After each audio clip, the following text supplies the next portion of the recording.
shifting through wind and time. Rising from the desert rock are the marks of man. Remnants of their tools remain, but the intellect that conceived these marvels is shrouded in mystery. New research sheds light on some of the most persistent questions about what the ancients knew. I've always been fascinated by ancient civilizations, and it is a fascination driven above all by the grand monuments the ancients have left behind. But the more I study those monuments, the more I learn about them, the more my mind keeps returning to the same simple but perplexing questions. What was the science? What was the technology that made these monuments possible? Where did it come from? And what were its legacies?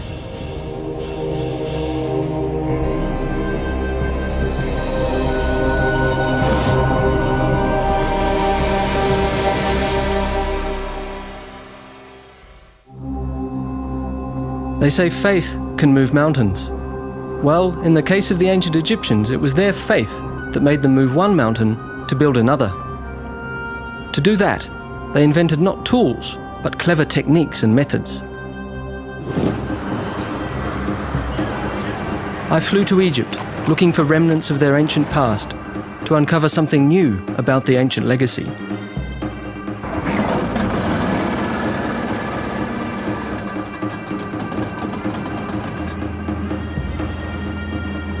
Following the legendary Nile was like stepping back in time, entering an ancient maze of mystery that has led us to the tangible examples of the ancients' knowledge and insights.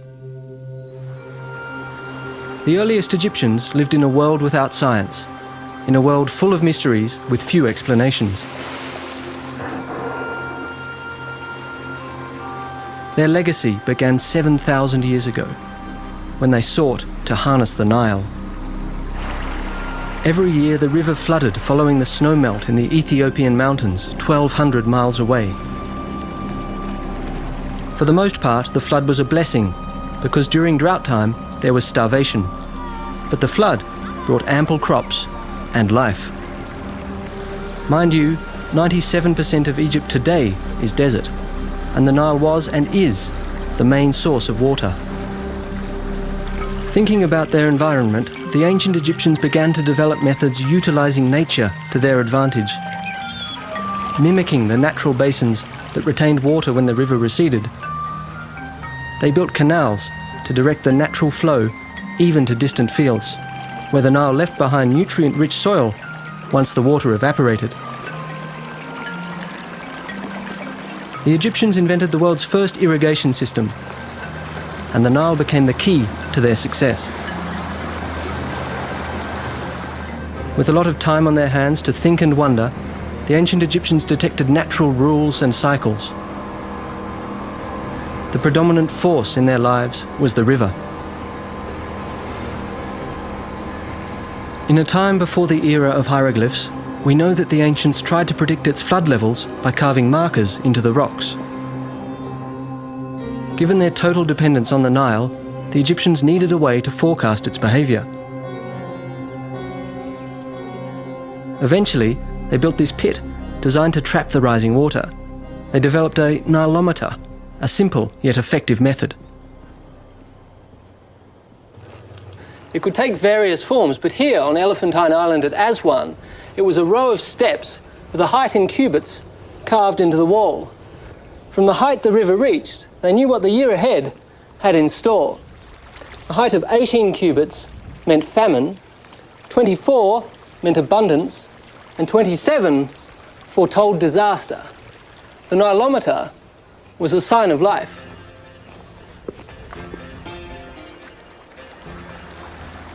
Following the cycles of nature, they formally divided their year into 3 seasons. First came the flooding season, then the outflowing season of sowing and harvest, and finally the inevitable drought that lasted until the life cycle of the Nile repeated itself. The ancients divided each season into 4 months, with the moon defining each month as a cycle of 29 to 30 days. From their Sumerian neighbours, the ancient Egyptians had already adopted a 360-day calendar. But the moon as a marker turned out not to be precise enough. at least not when it came to predicting the flood.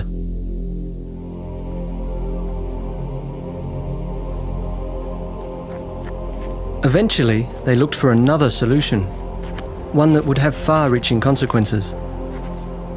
Step by step, they tried to find ways to order their world. And while discovering the rules and cycles of the night sky, the Egyptians noticed a particular star. Sirius, or Septet as they called it, rose once a year in mid-July around the beginning of the flood season. From then onward, this night marked the ancients' New Year, an annual cycle of 365 days, just like our year today. Their desire to divide the day and calibrate time motivated the Egyptians to create markers of their own. I went to see this 3,500-year-old marker in Cairo. Though across Egypt, obelisks like these were already in use 2,000 years earlier. Like giant sundials, the ancients could tell from their shadow what time it was. But how do you know what time it is when no obelisk is nearby? By around 1500 BC, the Egyptians had invented a portable sundial. The principle was simple. They pointed an L-shaped scale bar toward the sun to create a shadow.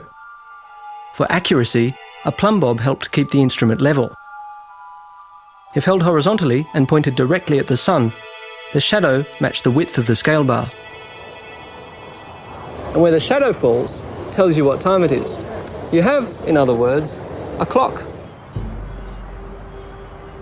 For the first time in history, the ancient Egyptians formally divided the day, even though not into hours, but into 24 parts, just like we do today. As they gained more insights into nature's rules and cycles, there remained one mystery to unravel. The sun died in the evening, to be reborn the following day. The Nile flooded each year, its waters bringing life, but as the waters receded, there followed death.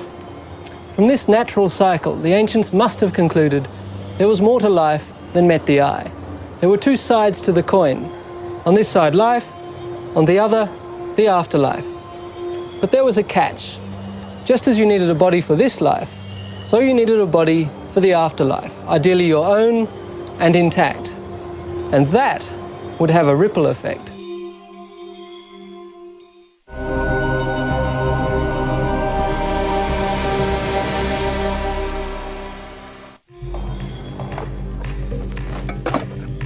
In the early days, the Egyptians buried their dead inside the earth, wrapped in linen beneath the shifting desert sand. But sandstorms would regularly devastate their gravesites and scatter the remains of the ancestors across the desert floor, destroying the bodies they so desperately needed, because without an intact body, they believed, there was no afterlife. So they began to find other methods and dug deeper into the desert rock, creating safer resting places. That is, for those who could afford them. Tomb construction followed a basic design. They dug a shaft with one or more chambers at the bottom. Once the deceased was placed inside, the shaft was sealed with sand or a heavy rock, and the entrance covered with mud bricks. This is one of the oldest mud brick tombs remaining. And while this is a large one, they took on individual sizes and shapes. Whether square or beehive, the covers expressed the Egyptians' idea of the primeval earth mound from which all life had once emerged, and from which the dead were resurrected. As longevity became an issue, they replaced mud brick. For regal burials, the ancients now used stones, still shaped like mud bricks, but they were more durable. With stone, the Egyptians built among the oldest superstructures in human history. These are mastabas, flat rectangular tombs, an Arabic term for stone bench.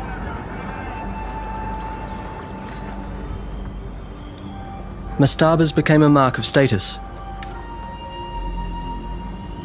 I noticed here at Giza that with time the stone blocks became larger and the tombs more elaborate.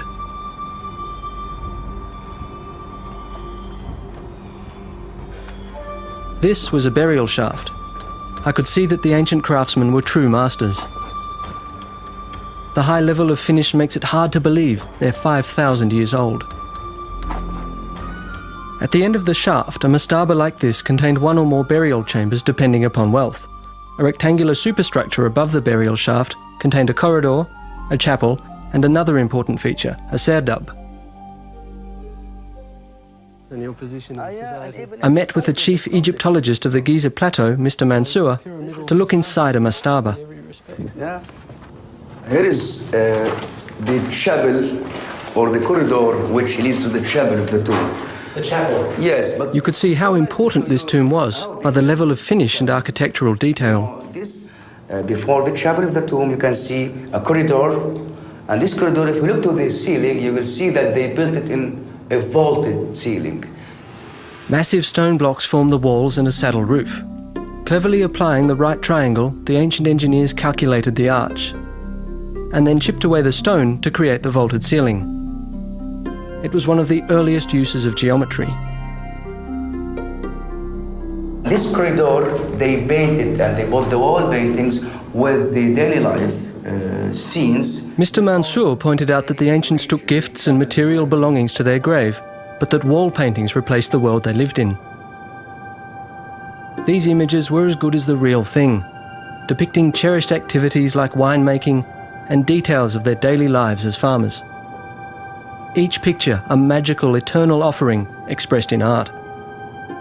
Now what about this hole in the wall? What's happening here? If you look here to this niche, small niche, it should contain a statue. The serdab was empty. But traditionally, the statue that resided here offered the soul refuge in case the body was stolen. Now where is this afterlife? Here. The afterlife is here. This is the chapel, the most holy place inside the tomb. Can we have a look in? Yes, please. Now what would happen in the chapel? This is the most sacred place inside this tomb, or in any other tombs, which comprises the false door. The false door. All the chapel was built for this false door. Why is it called a false door? Well, a false door because I think the ancient Egyptians were loved the images, and this is the image of a real door. Following the ancients' love of images, Mr. Mansour explained, the false door mimicked a real door through which the deceased could return to his life to visit with family and friends and receive their offerings. In an adjoining tomb, I found a powerful presence, the soul's doorway and its resident statue. Along with the soul, the Egyptians believed a person was comprised of the body, the personality, the immortality, and the name. Without an intact body, or at least a statue for the soul to inhabit, a person didn't have a shadow and therefore didn't exist.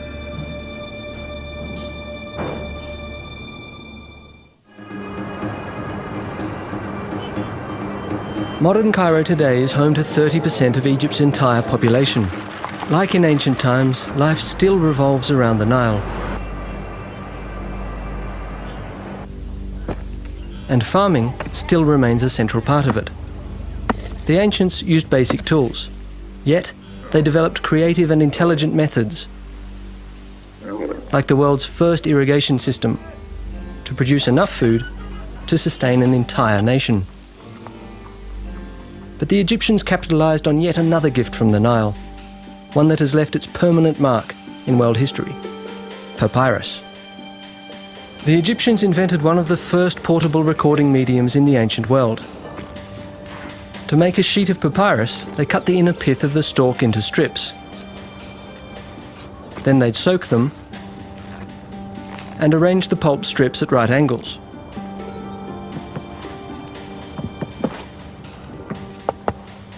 Pounding began the fibre fusing process.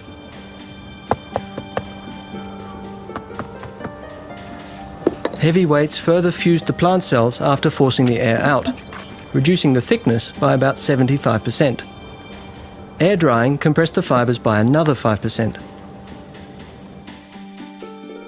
Much of what we know about Egyptian tomb construction comes from papyrus records. But to appreciate these marvels, there's nothing like seeing the real thing. So I went to Saqqara, where it all began. Around 2600 BC, Imhotep, physician and architect of the pharaoh Zoser, came up with a tomb that was fit for a king. He had cared for the pharaoh's body in this life. Now he built him a home for the afterlife. Imhotep was considered a genius because he took mastaba design to the next level, literally, sparking a whole new era.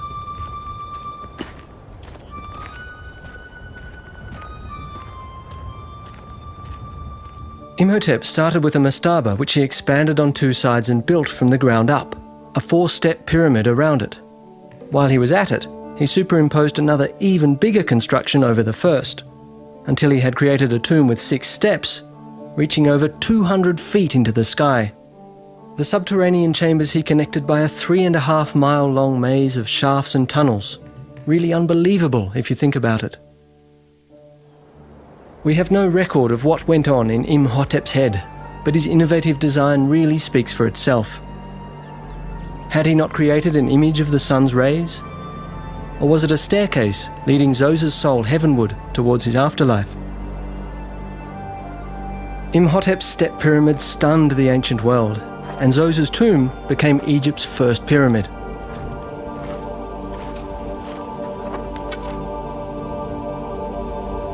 Trial and error, success and failure. Whatever learning curves Imhotep's successors underwent, we don't know. Fact is, he sparked a whole new trend.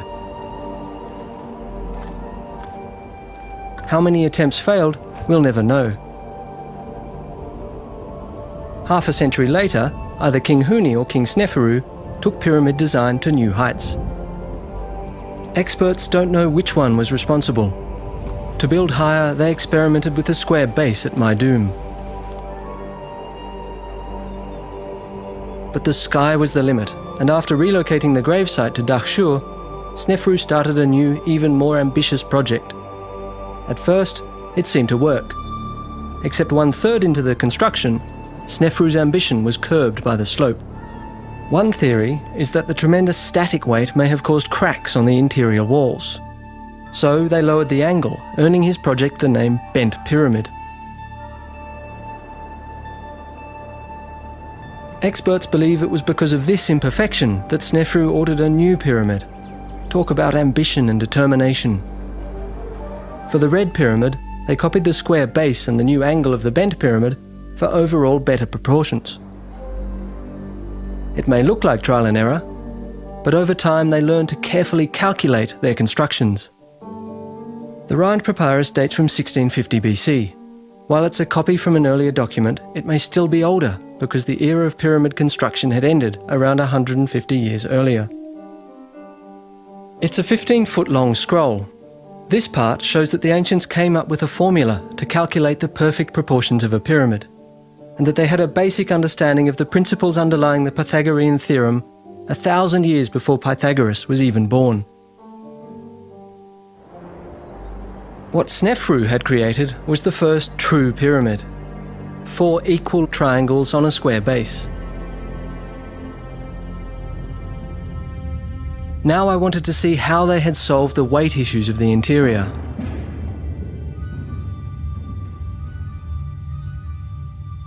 A corridor leads into 2 antechambers and 1 burial chamber.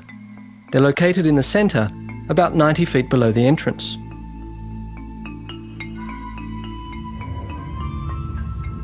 Given the size and weight of these blocks, the precision with which the Egyptians set them is really impressive.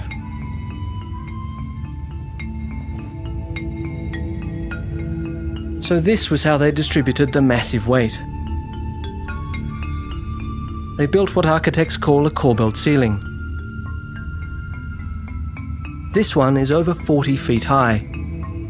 Each tier projects out just a few inches from the one below until they meet at the top. Wow! Then, the corridor ascends for a few yards, leading into the burial chamber. Here, in the middle of the pyramid, you've got millions of pounds of rock all around you. It's like you're buried alive.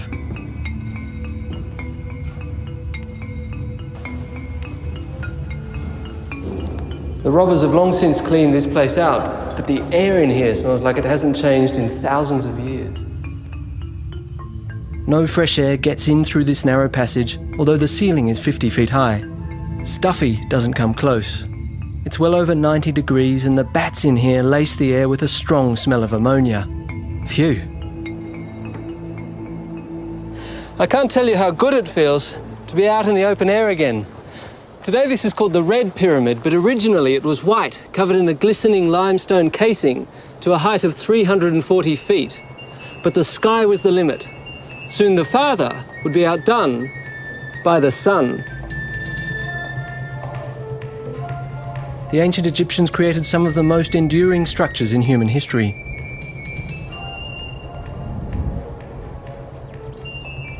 Especially once they mastered the 6 major construction aspects that are consistent for all 80 or so pyramids they built. The first principle is the square base. To get a perfect square, they marked the 4 corners of the pyramid, something they probably did with strings. Precision is important, because if the sides aren't exactly even, you'll run into problems higher up. In a second phase, they built a rough, stepped core, like here at Giza outside Cairo, where it's possible to see the various layers. Much of what remains today is this core. This one is the biggest pyramid of them all. It is the tomb of Pharaoh Cheops, who ruled Egypt in the middle of the 25th century BC. Rising almost 500 feet above the desert floor, this was the tallest building in the world for nearly 5,000 years. Nobody knows exactly what their techniques were, because over time the traces of their construction methods have been erased, eternally sparking new theories. The third feature is the location and orientation of the pyramid. Since King Sneferu, all pyramids now faced east-west, equating the life and death of the king to the rising and setting sun. Orienting the pyramid in the right direction seems to have been no problem for the ancients, because the mean error on most pyramids is less than 1 degree. Selecting the location also included the aspect of sufficient construction material. For the foundation and the inner core, they used as many limestone blocks as possible from the immediate site. Experts have done the math. A pyramid like this required nearly 2.5 million stone blocks, a virtual mountain.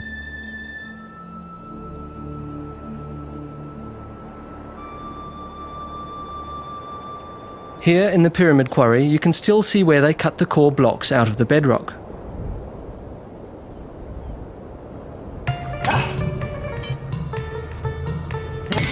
Even today, quarrying is hard work and takes a lot of muscle, both human and mechanical.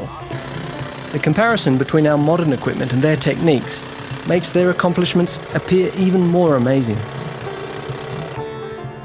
At an ancient quarry in Aswan, in the south of Egypt, I came to appreciate their determination.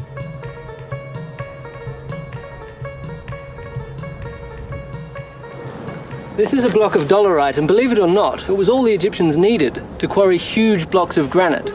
They'd use it much like a sledgehammer, pounding away till they had holes like these, and eventually they'd have a trench. The work must have been extremely tedious, but it was very effective.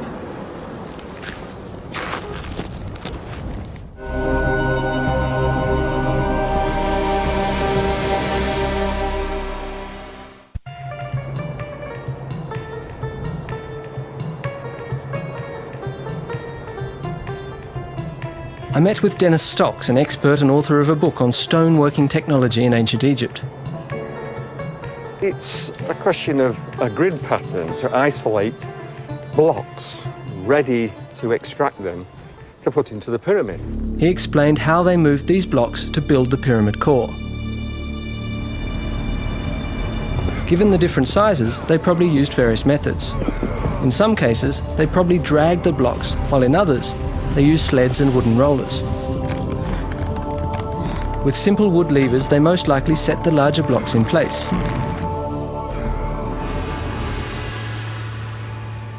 At the top, the rocks are much smaller and could probably be set by hand. In the fourth phase of construction, they filled in smaller stones to shape the actual pyramid. The trick was not so much the perfect shape of each block, but the overall height of each course, which had to be absolutely even and level. As you can see, the pyramids are built out of stones of all different shapes and sizes. Some as large as a truck, others the size of a fridge, all fitted exactly together. But as if that wasn't hard enough, the builders had to maintain a constant angle from one course of stones to the next. Only that way could they give the facade the smoothness of a piece of glass and maintain the angles with a razor-sharp precision.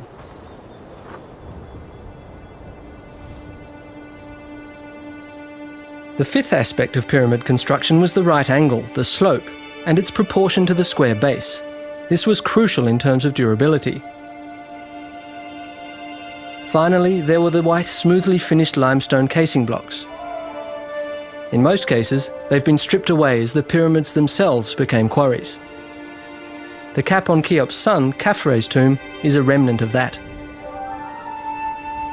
I knew that Dennis had done some research on the casing blocks. I met him at the Pharaonic village in Giza, where he'd set up a workshop to demonstrate ancient stoneworking techniques. When I arrived, Dennis was just setting up a limestone block. That's very good, thank you. The tools he prepared were surprisingly simple. I was curious to see how they'd used them. Jack, come and have a look at this over here. What have we got here, Dennis? Well, this block of stone is similar to the type that they would use in the Great Pyramid, particularly for the casing blocks. How did they get the block smooth enough to serve as a casing? Well, to start to get it smooth, we would use a tool like this. This is a copper chisel, and the copper came from copper ore, which comes from the Sinai. Dennis told me that the ancients used three naturally occurring materials: copper ore, flint, and sand. From copper ore, they made chisels, adzes, borers, and drills. I always thought that copper was a very soft metal. How can you cut stone with copper? Now, the secret with this is that it is hammered cold, not like a modern steel chisel, and that hardens the edge if it's left to cool naturally. Okay, and then you can cut the stone? Yes, it's quite simple to do.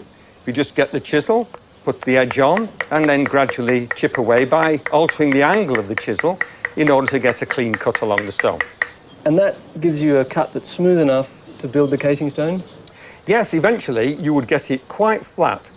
But then there's another technique they could use, which is using a flint scraper. Has a sharp edge along there and can be used like this. Just angle it at the stone and gradually scrape away the high points like so. Now, Jack, why don't you have a go yourself with this? Oh, it's quite soft, isn't it? Yeah. So you can really just... And so with this thing, you just even away all the rough edges. You can gradually get that even down until you get a smooth surface. Polishing is one thing, but how do you know when you've got the finished product? How do you know that your surface is absolutely flat? Well, let me show you. First of all, they needed an accurate tool to test the surface as to see whether it was flat or not. Really, what it amounts to, if you just hold that for me, Jack, and stretch that out tight on the surface like that.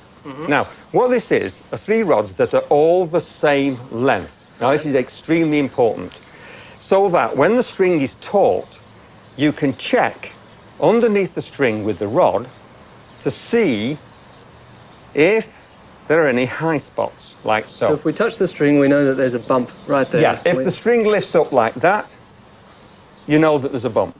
Unbelievable. This technique was really clever, but if you think of the millions of stone blocks that required such detail, I was sceptical as to how effective it had been in the field. So I challenged Dennis to a little experiment. If we walk along this way, you'll see that blocks are in a line and they seem pretty level with each other. How did they keep them so level? Well, they had to use a means of testing them.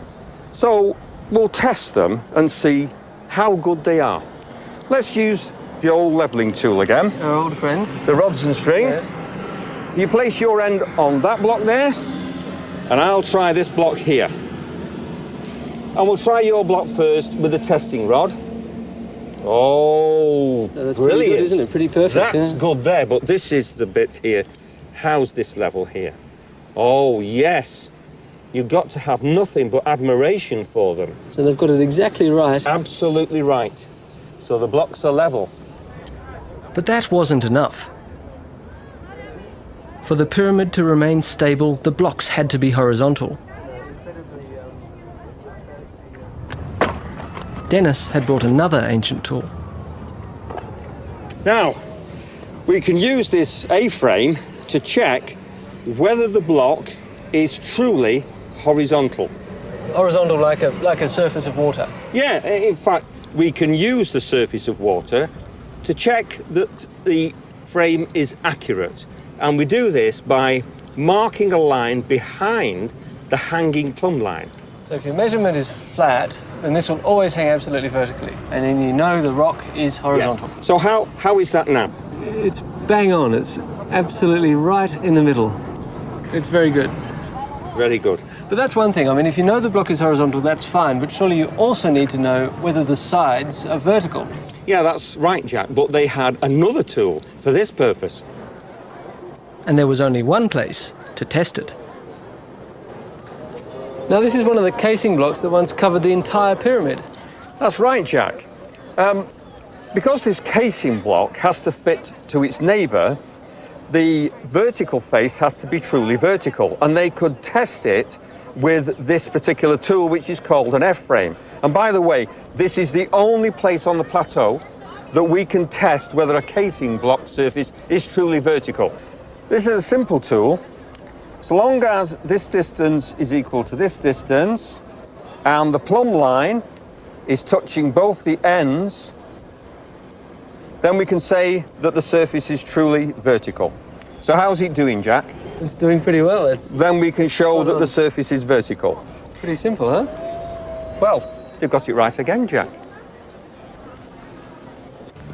I wondered who the people were who dragged heavy stones up to the pyramids day after day during the 20 to 30 years of construction that it took to build these giants.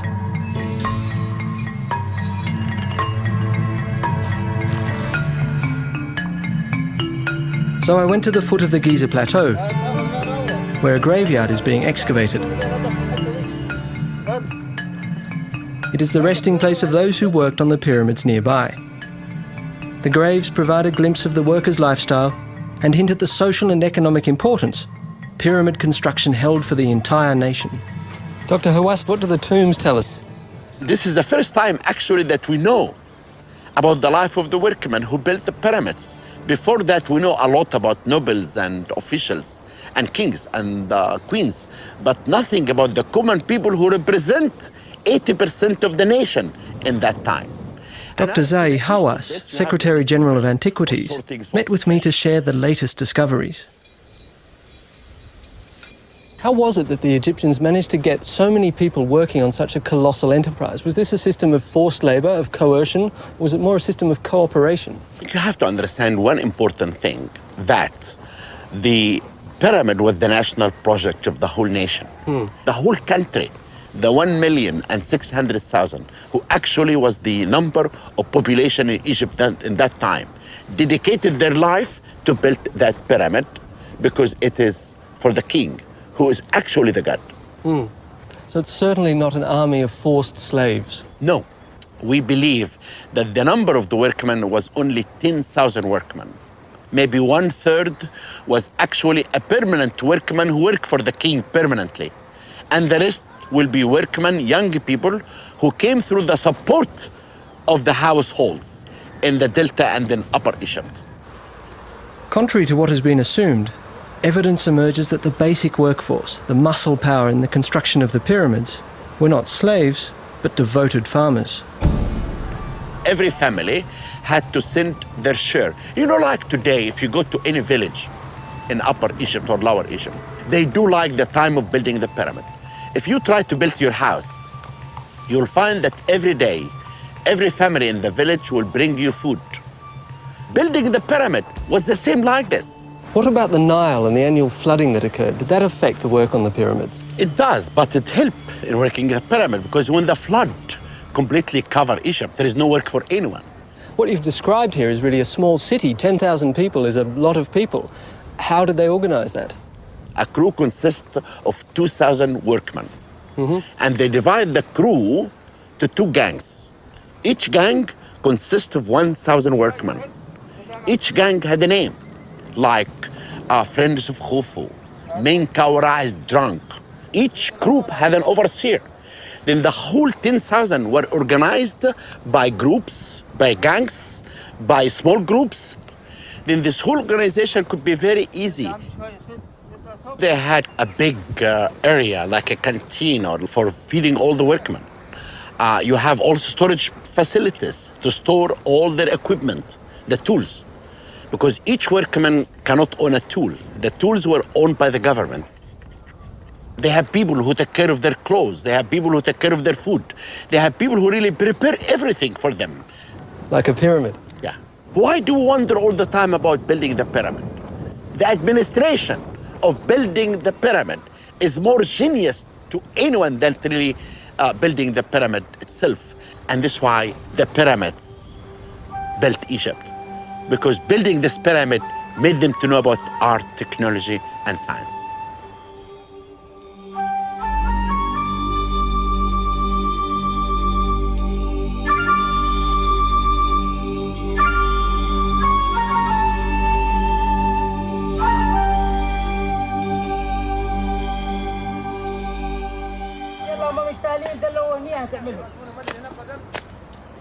I came to realise how much of what the ancients knew reverberates across time while walking through modern Aswan.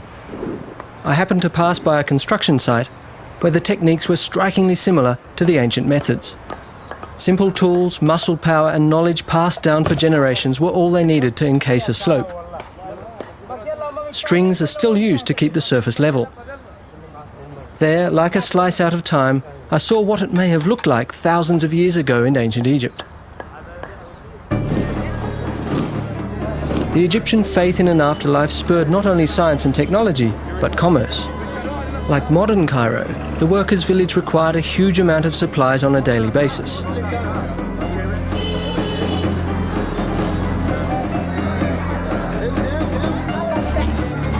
Many sought to fill those needs. And as their belief radiated out beyond the royal gravesites, it touched every aspect of Egyptian daily life.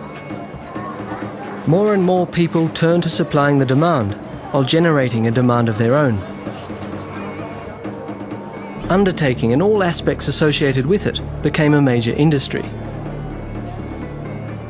Incense, balms and ointments that had been the king's prerogatives were now also desired by the masses. Salam. I need an ancient perfume. This is Ramses. This is stronger and fresh. You want something more stronger?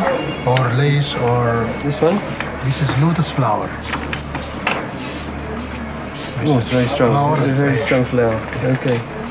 Believed to be the scent of the gods, perfumed oils were applied to the skin for both cosmetic and medicinal purposes, and also used in the mummification process. So you could say that perfume was yet another invention we owe to the Egyptians' belief in the afterlife.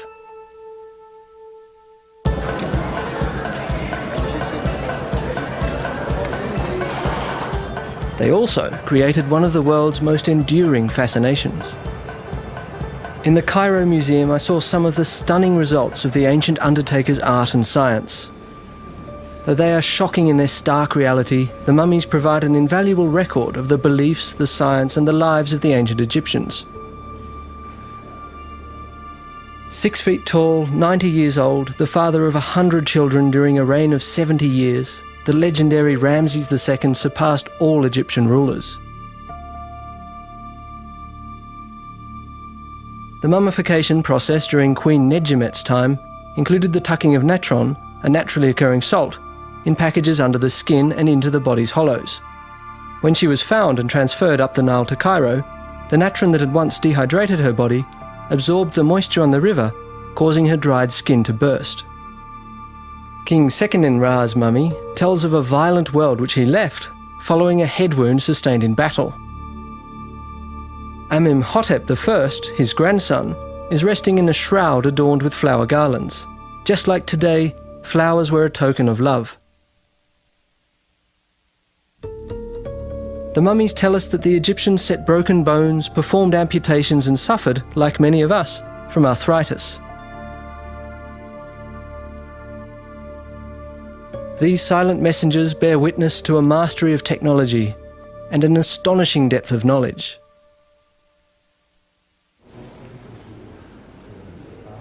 Nearby, I found another ancient marvel, a hollowed-out granite block, the ancients' coffin or sarcophagus. The surface was astonishingly smooth. Cleverly, they cut the lid from the same block. An amazing piece of expert craftsmanship and precision. It really makes you wonder. Working granite requires a lot of mechanical force. Where we use hydraulic equipment, all the Egyptians needed was a simple yet nifty technique.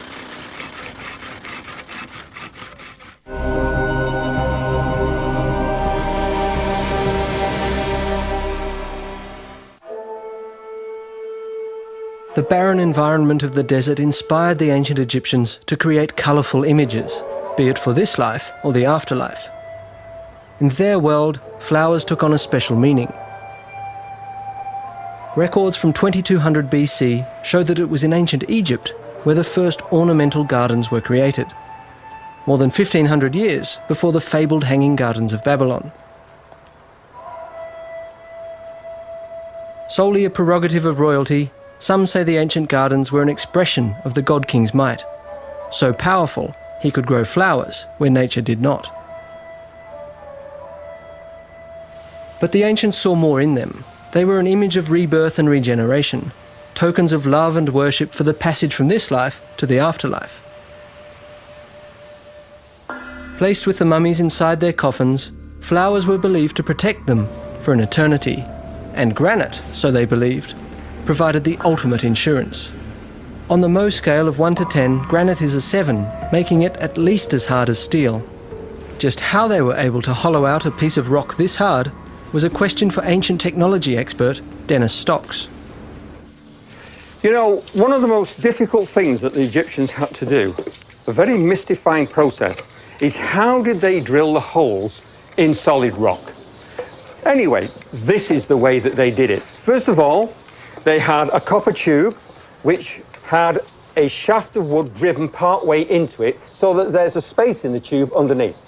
Then they could get the tube in position, and the cutting agent is just common desert sand. So that's, you're just pouring sand in there so that the copper has a sharp edge to cut. Yes. Now, we've got a long bow here with a rope on which has been given a double turn around the shaft. Now, there's only one component to put in place.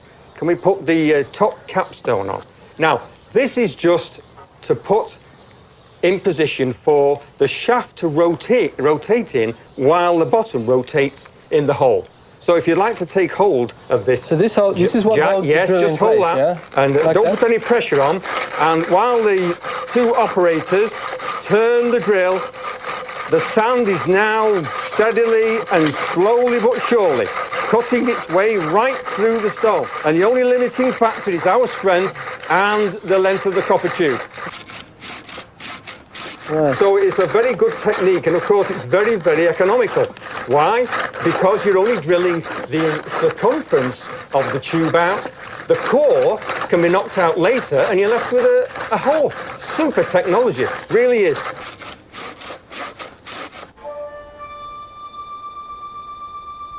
With basic tools but masterful application, the ancient Egyptians created world wonders.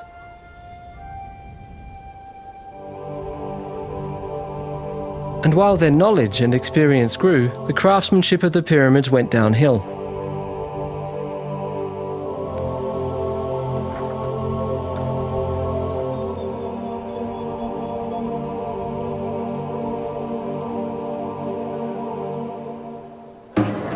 As industries expanded and diversified, social classes emerged that were no longer dependent on the royal family. Some historians also believe that wars, famines, and a power shift to the south contributed to the decline. But it took another 1,000 years before the ancient Egyptians were dealt the final blow. A new faith arose, And while it also acknowledged the concept of a life after death, it argued that you didn't need a body to enjoy it. Christianity swept through Egypt, followed by other religions, erasing an over 3,000-year-old tradition in only a few centuries, eclipsing a culture and a lifestyle that had been shaped by the pyramids. In their quest for an eternal life, they leave behind a legacy of basic geometry, rudimentary science and seminal technologies, preparing the ground for intellectual growth elsewhere. When we think of the great intellectually and scientifically advanced cultures of the ancient Western world, we tend to concentrate on Greece and Rome. But both cultures achieved their greatness thanks in part to what the ancient Egyptians knew. Their knowledge did not remain trapped in these desert sands, but spilled out into the wider world, beyond the shores of the Nile, from where it eventually reached us, reminding us, in light of our own achievements in technology and science, that we stand in awe on the shoulders of giants known as the Egyptians.